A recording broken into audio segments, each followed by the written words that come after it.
Dizem que a morte é a única certeza da vida. Mas apesar de sabermos disso, nunca estamos prontos para ela. E muito menos agora nesta pandemia. Nos últimos meses, estamos vendo a morte muito de perto, levando pessoas famosas, amigos e até familiares.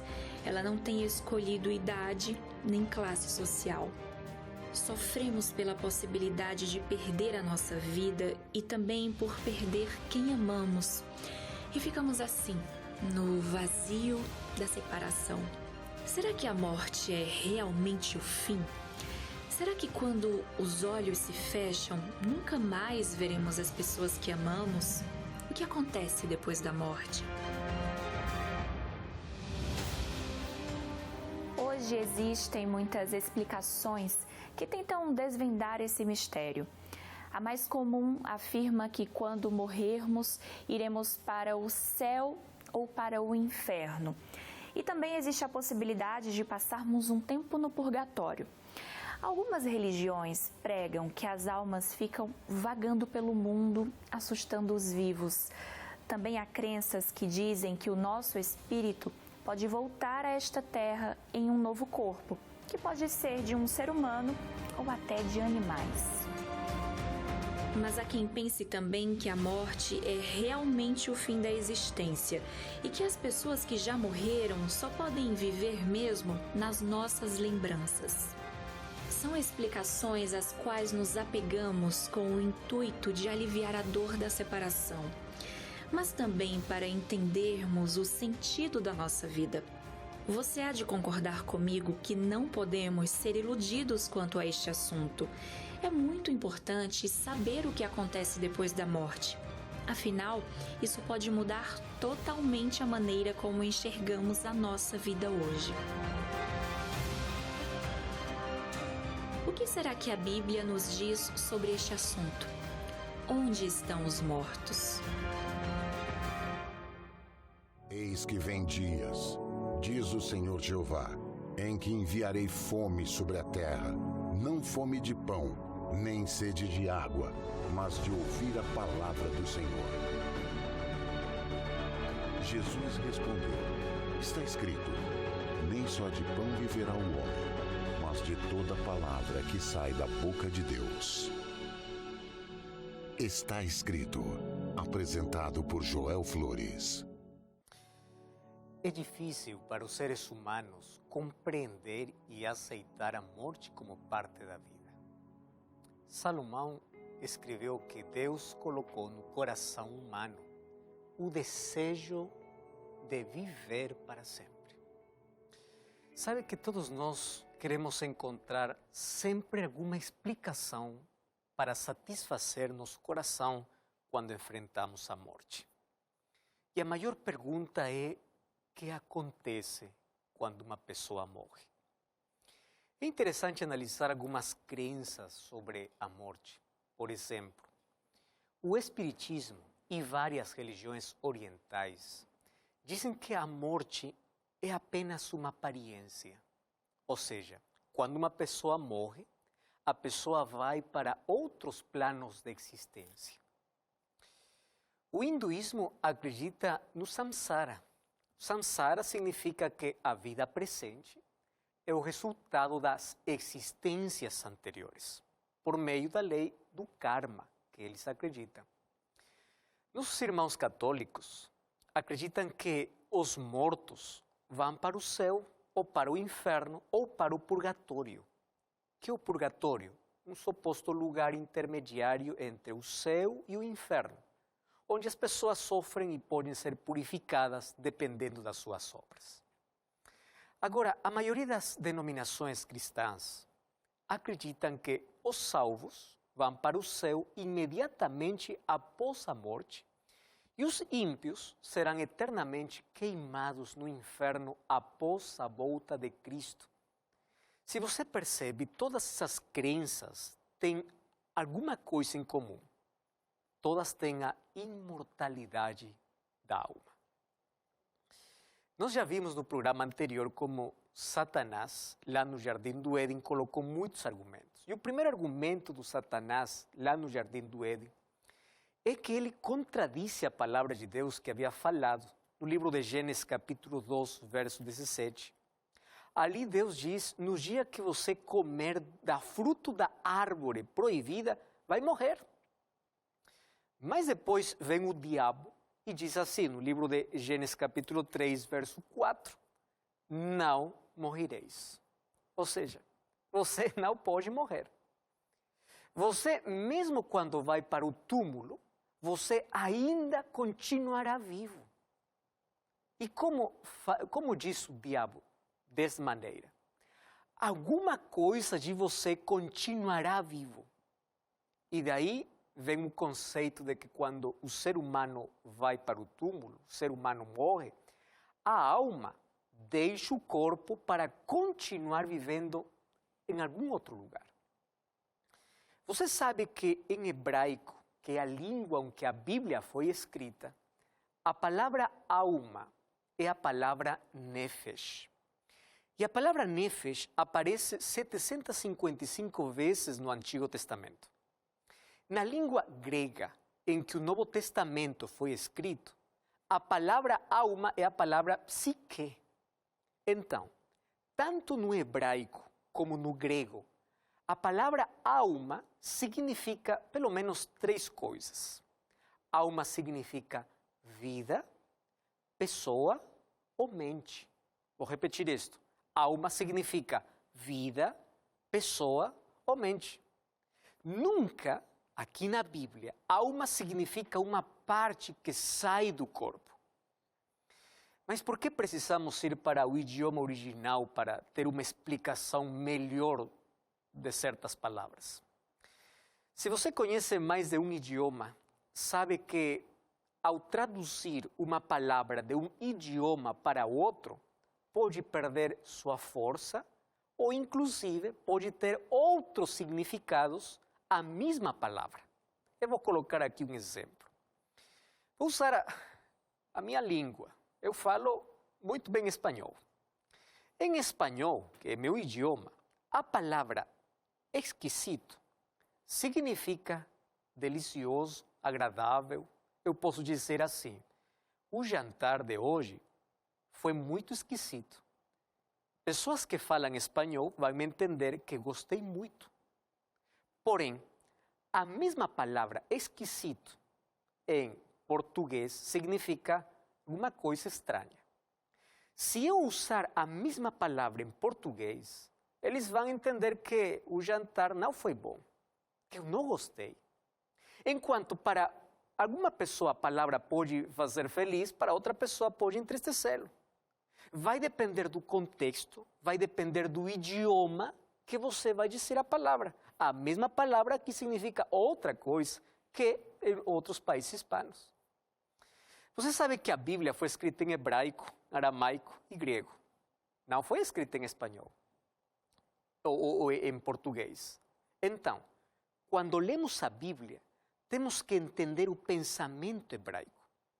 E temos que ir para a língua original para encontrar seu verdadeiro significado, porque muitas palavras podem ser entendidas de acordo com nossa cultura, de acordo com nossas crenças. Então, a mesma palavra que no Oriente significa uma coisa, no Ocidente tem outro significado. Então, vamos voltar para a palavra alma.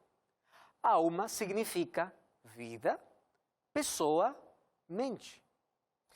Quando eu leio o termo alma na Bíblia, a Bíblia não está dizendo que alguma coisa que sai do corpo. Quando eu entendo isso, a confusão com muitos textos que muitos tomam para fundamentar a imortalidade da alma desaparece. Por exemplo, muitos tomam o texto bíblico de Mateus capítulo 10, verso 28. Ali quando Jesus fala e diz assim, não temais os que matam o corpo e não podem matar a alma. Olha só, temei antes aquele que pode fazer perecer no inferno a alma e o corpo. Que coisa significa alma? Alma que significa vida. Por isso diz, não temam os que matam o corpo, mas não podem tirar a vida. Que vida está falando? A vida eterna. Você tem que temer a Deus, que pode destruir o corpo e também toda esperança de vida. Disso está falando aqui a palavra alma. Outros tomam o texto de Apocalipse capítulo 6, verso 9 e verso 10, quando ali diz, o João diz, eu vi as almas debaixo do altar. Você sabe que no Apocalipse encontramos muitos elementos simbólicos, porque Apocalipse é um livro profético. Por exemplo, ali a morte aparece montada num cavalo, com Hades seguindo. E não podemos dizer que é uma coisa literal, é simbólica. Então, o que significa aqui a palavra almas? Almas que estão ali sobre o altar. No Antigo Testamento, o altar era o lugar onde os sacrifícios eram oferecidos. E o sangue era derramado ao pé do altar. Então, essas almas representam as vidas dos mártires. Aquele sangue significa aquelas vidas que clamam de maneira simbólica. Assim como clama no livro de Gênesis capítulo 4, verso 9 e 10, quando Deus diz a Caim, a sangue do teu irmão grita. Não está gritando de maneira literal, mas é uma linguagem simbólica, não literal. Quando você encontra na Bíblia termos como a alma saiu, o que está dizendo é que a vida saiu, ou acabou de morrer. Ou quando há textos que mencionam que a alma voltou, significa que a vida voltou, porque alma pode significar pessoa, vida ou mente. Por exemplo, o apóstolo Paulo, no livro de 1 Tessalonicenses, capítulo 5, verso 23, diz que o próprio Deus te santifique, espírito, alma e corpo. Ou seja, que você possa ser completamente santificado em todos os aspectos da vida, fisicamente, espiritualmente e mentalmente. Aqui o apóstolo Paulo fala de uma santificação completa, incluindo nossos sentimentos, nossas emoções, porque a alma também tem um significado de mente, da área mental da vida. Então, essa ideia de que existe uma alma fora do corpo não é bíblica. Você sabia que nas culturas pagãs mais antigas já essa mentira era proclamada? Por exemplo, os antigos egípcios acreditavam que o espírito ou alma da pessoa continuava vivendo após a morte, tendo os mesmos gostos, as mesmas necessidades que quando a pessoa estava viva. É por isso que quando alguém morria, eles ficavam repletos de comida e dinheiro para a vida após a morte. Inclusive, hoje, muitas pessoas levam para o túmulo, né? Tem algumas costumes de levar comida, levar coisas que gostavam para aquela pessoa que já morreu. Isso é uma costume pagã. Você sabe que os gregos receberam esse pensamento e deram ali um toque filosófico. E eles transmitiram a todas as gerações o seguinte, que a alma é alguma coisa que sai do corpo. Por exemplo, Platão, que é um filósofo grego, em sua obra A República, ele termina contando uma lenda, a lenda de Ele conta assim que foi morto em uma batalha. E quando os corpos dos soldados foram coletados 10 dias depois, o corpo de não estava descomposto. 2 dias depois, ressuscitou e contou que ele tinha visto um outro mundo, supostamente onde ele havia viajado. Havia um grupo de pessoas que falava sobre as delícias dos céus, enquanto outro grupo de pessoas falavam sobre os horrores do inferno. Por incrível que pareça, os gregos acreditavam nesses mitos. Agora, essas ideias invadiram o judaísmo e alcançaram até o cristianismo. Outro filósofo chamado Platão, ou Platão ensinava que quando uma pessoa morre, a alma se liberta do corpo, pois o corpo é a prisão da alma. Você sabe que isso não fala a Bíblia, é filosofia. E hoje, infelizmente, em muitos púlpitos, em muitas igrejas, isso é proclamado. O ensino espiritista da nova era e as experiências de quase morte crescem cada vez mais. Por exemplo, cada vez que há aparições ou testemunhos de pessoas que afirmam falar com pessoas que já morreram, se intensificam. Outras pessoas afirmam ter ido para o céu ou para o inferno e descrevem isso. Como explicar essa situação? Sabe que existe um doutor, que é o doutor Jacques Provoncha. Ele tem um doutorado em ciência e religião. Ele diz que há uma coincidência fascinante entre a experiência dos quase mortos ou quase mortos e aqueles que usam drogas alucinógenas.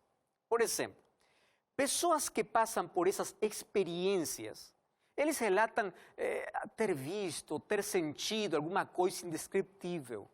A sensação de estar fora do corpo. E logo haver sentido uma experiência espiritual de paz, de amor, haver passado por túneis, por túneis escuros, ou haver visto luzes. Agora, a explicação para essas experiências está no cérebro. Quando a química do sistema nervoso central é alterado, o que produz são ilusões e alucinações. Então, essas experiências não são a prova que a vida continua após a morte. Nós temos que acreditar na Bíblia. Que coisa a Bíblia diz? Para entender sobre a morte, temos que ir à Bíblia, porque ela diz tudo o que precisamos saber. Então, para entender o que acontece quando morremos, é necessário saber como o ser humano veio à vida.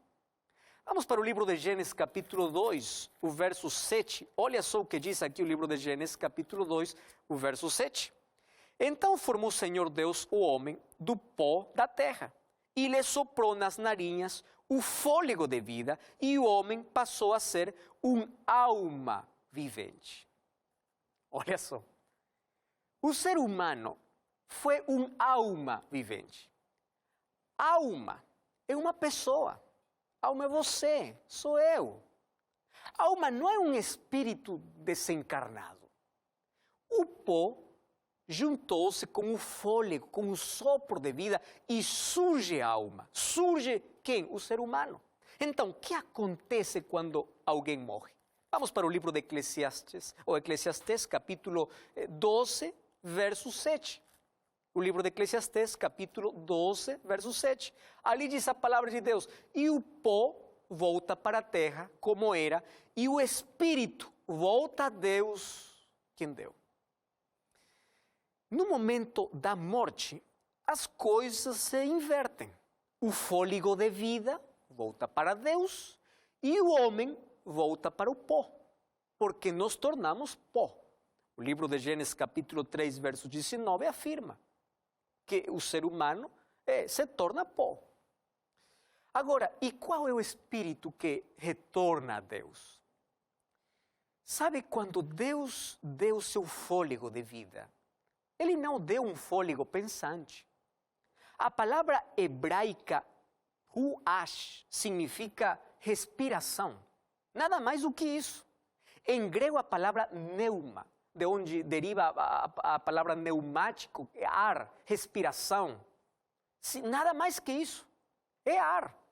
Ou seja, o ser pensante, vivente, só apareceu quando o pó da terra e o sopro de vida se juntaram. Vou fazer uma ilustração acá. É como a luz. A energia que passa pelos cabos não é luz. A lâmpada também não é luz. Mas quando a eletricidade se junta à lâmpada, então surge a luz elétrica. O que acontece quando a luz se apaga? A lâmpada está lá, a energia está lá, mas quando separamos, a luz desaparece. Então, não há o espírito vivo ou pensante após a morte. Olha só o que diz o livro de Eclesiastes, capítulo 9, versos 5 e verso 6. Olha o que Salomão escreveu. Diz assim: porque os vivos sabem que hão de morrer, mas os mortos não sabem coisa nenhuma. Mas a sua memória é esquecida. Também o seu amor, o seu ódio e sua inveja pereceram. Já não tem mais parte alguma o que se faz debaixo do sol. Por isso o verso 10 diz assim: todo quanto te vier a mão para fazer, faça, conforme as suas forças. Porque na sepultura para onde tu vais, não tem obra, não tem projeto, não tem conhecimento, não tem sabedoria alguma. Não diz que você vai para o paraíso, você vai para o inferno, diz para a sepultura. Então, a Bíblia é clara e categórica ao afirmar que quando o ser humano morre, a vida acaba. A pessoa que morre fica em estado de total inconsciência. Não tem mais atividade debaixo do sol. O livro de Jó, capítulo 7, o verso 9 e verso 10 diz assim: assim como a nuvem se desfaz e passa, aquele que desce à sepultura jamais tornará a subir. Nunca mais tornará a sua casa, nem o outro lugar onde habita o conhecerá jamais. Ou seja, eles não pensam mais, eles não sentem mais. Quando você vai para o livro de Salmos, capítulo 146, verso 4, diz: porque o seu fôlego sai e ele volta para a terra. E naquele mesmo dia, seus pensamentos morrem, tudo acaba. Então, como podemos explicar as histórias de pessoas que dizem que podem se comunicar com os seus entes queridos que já morreram? Que podem, inclusive, ouvir a voz ou podem vê-los de outra maneira? Na Bíblia, encontramos uma sessão espírita. O livro de 1 Samuel, capítulo 28, fala que um dia, quando o rei Saul se separou de Deus em seu desespero, ele foi para uma feiticeira, lá em Endor, para falar com um profeta Samuel que já havia morrido. A Bíblia diz que Saul, o rei Saul, falou com um suposto Samuel que apareceu e lhe diz que seu fim havia chegado. Mas a pergunta é: foi Samuel quem apareceu lá? Não. Quando vamos para o livro de 1 de Crônicas, capítulo 10, verso 13, olha o que a palavra de Deus diz. 1 Crônicas, capítulo 10, verso 13. Assim morreu Saul por causa da sua transgressão cometida contra o Senhor, por causa da palavra do Senhor que ele não guardou, e também porque interrogara e consultara uma necromante. Olha o que diz aqui a palavra de Deus. Ela busca uma adivinhadora para consultar. Então, quem apareceu para falar com Saul não foi Samuel, foi Satanás. Hoje, Satanás, junto com seus demônios, se dedica a enganar as pessoas. Eles podem tomar a forma humana, a voz de quem já faleceu, e ele pode aparecer em sessões espíritas. Às vezes se disfarça de fantasma, fazendo acreditar que são almas que choram e que vagueiam. Por isso, dão credibilidade hoje a muitas fábulas e lendas para contradizer o que a Bíblia diz. O apóstolo Paulo, no livro de 2 Coríntios, capítulo 11, verso 14, fala que o diabo pode até se disfarçar de anjo de luz. Ele ainda pode fazer milagres incríveis. Então, nem todo milagre vem de Deus. Você tem que ter muito cuidado. Se a Bíblia não diz, não acredite que vem do céu. A Bíblia diz que os mortos estão em seus túmulos. Eles não sabem nada. Na Bíblia, a morte é comparada a um sono sem sonhos. O livro de 1 Reis, capítulo 2, verso 10, diz assim: e Davi dormiu com seus pais e foi sepultado na sua cidade. Olha só, a morte comparada como um sono. O próprio Jesus, no livro de João, capítulo 11, verso 11 ao 15, ele diz que Lázaro estava dormindo, quando na verdade Lázaro havia morrido. O livro de Atos, capítulo 7, o verso 60, quando fala sobre Estevão, diz que Estevão, arroelhando-se, clamou em alta voz, dizendo: Senhor, não culpes por esse pecado. E tendo dito isso, ele dormiu. Ou seja, a morte é comparada a um sono. Porque um dia vamos acordar. Esse acordar, esse despertar é a ressurreição. O livro de João, capítulo 5, verso 28, diz que todos que estão nos túmulos irão se levantar, alguns para a vida eterna e outros para receber a condenação. Por isso o apóstolo Paulo, no livro de 1 Timóteo, capítulo 6, verso 16, diz que Deus é imortal. A imortalidade do ser humano é um dom condicional que vem por meio de Jesus. O ser humano se tornará imortal quando Jesus voltar. Agora não. Porque se nós fôssemos imortais, por que então Jesus Cristo morreu em nosso lugar? Se já temos vida. Se quando uma pessoa morre, ele vai para o céu, para que serve a ressurreição se já tem uma recompensa? De acordo com a Bíblia, haverá duas ressurreições. O primeiro dos justos, que irá para o céu para viver para sempre. E o segundo dos ímpios, que serão lançados no fogo do inferno e destruídos para sempre. A primeira ressurreição ocorrerá quando Cristo retornar. A segunda, após de 1000 anos. Isso diz o livro de Apocalipse, capítulo 20. Agora, o que é o inferno?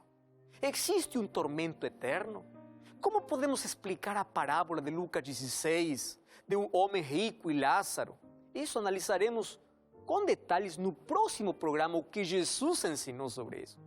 Mas, por enquanto, vemos que a primeira mentira de Satanás no Éden, hoje é amplamente divulgada, até mesmo proclamada de muitos púlpitos de igrejas. Porque se a alma não morre, não é necessidade de procurar tanto com essa vida. Se fizermos o bem, o mal, não é problema. Qual a utilidade da salvação? Por que você vai obedecer à palavra de Deus? Se você, quando morre, vai continuar evoluindo, porque sua alma vai sair para o purgatório. E ali dizem que com uma oração pode ir para o céu. Então, as pessoas não se preocupam por obedecer. Você pode viver como quiser. Você sabe o perigoso que é essa doutrina da imortalidade da alma? Porque diz que você pode viver como você quiser. Por isso que hoje as pessoas não se preocupam com sua salvação. Adiam a sua decisão porque não consideram importante. Mas a Bíblia ensina que quando o ser humano morre, o pó volta para a terra, o fôlego de vida volta para Deus. E a pessoa não tem mais consciência daquele momento em adiante. No momento da morte, não há mais oportunidade, não há missa, não há uma oração para que você possa ser salvo, porque a salvação é uma questão de escolha na vida. Os mortos descansam em seus túmulos até a vinda de Jesus. O apóstolo Paulo, no livro de 2 Timóteo, capítulo 4, versos 7 e 8, diz: combati o bom combate, acabei a carreira, guardei a fé. Quanto a mais me está reservada a coroa de justiça, que o Senhor juiz justo me dará naquele dia. Ele não diz: eu vou morrer, agora vou para o paraíso. Ele diz: minha recompensa é para aquele dia. Então, meu querido, hoje é a escolha. Hoje você tem que acreditar na palavra de Deus. Hoje você pode escolher a salvação. E eu convido para que você hoje possa aceitar a Jesus. Ele venceu a morte e Ele é sua única esperança da vida. Você quer ressuscitar quando Jesus volte? Entregue sua vida. Eu quero orar com você. Pai querido, obrigado por Tua palavra. Obrigado por Tuas promessas. Obrigado porque Jesus Cristo venceu a morte. Obrigado porque hoje temos esperança de vida. E obrigado porque em nossa mente esse assunto sobre a morte está esclarecido. Queremos aceitar a Tua vontade, a Tua palavra, não a filosofia humana. Queremos aceitar o que diz Tua palavra. Por isso pedimos que Teu Santo Espírito trabalhe em nosso coração e aceitamos a Jesus como nosso Salvador. Em nome de Jesus. Amém. Eu convido você a procurar uma igreja adventista do sétimo dia para continuar aprendendo sobre esses temas. E lembre, está escrito, não só de pão viverá o homem, mas de toda palavra que procede da boca de Deus. Até a próxima.